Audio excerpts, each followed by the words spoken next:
পুরো যাবে না নাই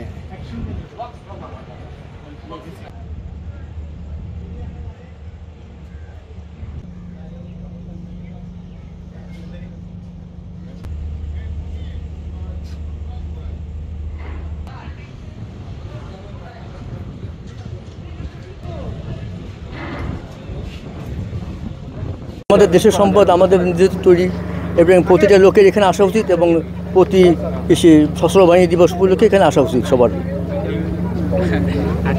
সশস্ত্র বাহিনী উপলক্ষে আমরা এখানে দেখতে আসলাম, প্রতি বছরই প্রায় আসি, যেহেতু আমি একজন মুক্তিযোদ্ধার সন্তান। এটার প্রতি আলাদা একটা নেশা বলবো না, মানে এটার প্রতি একটা ভাই সবসময় থাকে।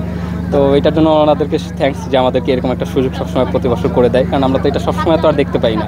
প্রত্যেক বছর একটা সময় আমাদের ওপেন করে।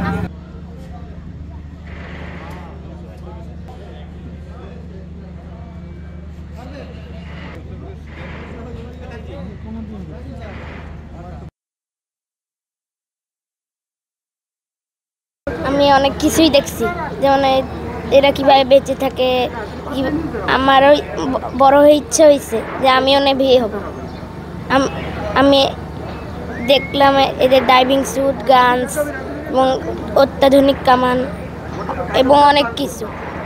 আমি এখানে নেভিদের অনেক অত্যাধুনিক যন্ত্র এবং তাদের গান এবং তারা কীভাবে বেঁচে থাকে সেরকম নানা সামগ্রী, ড্রাইভিং স্যুট ইত্যাদি জিনিসপত্র দেখেছি। এটাই দেখে আমার খুবই ভালো লেগেছে এবং আমিও আগামীতে তাদের মতো এই দেশের সেবা করতে চাই একজন নেভি অফিসার হয়ে।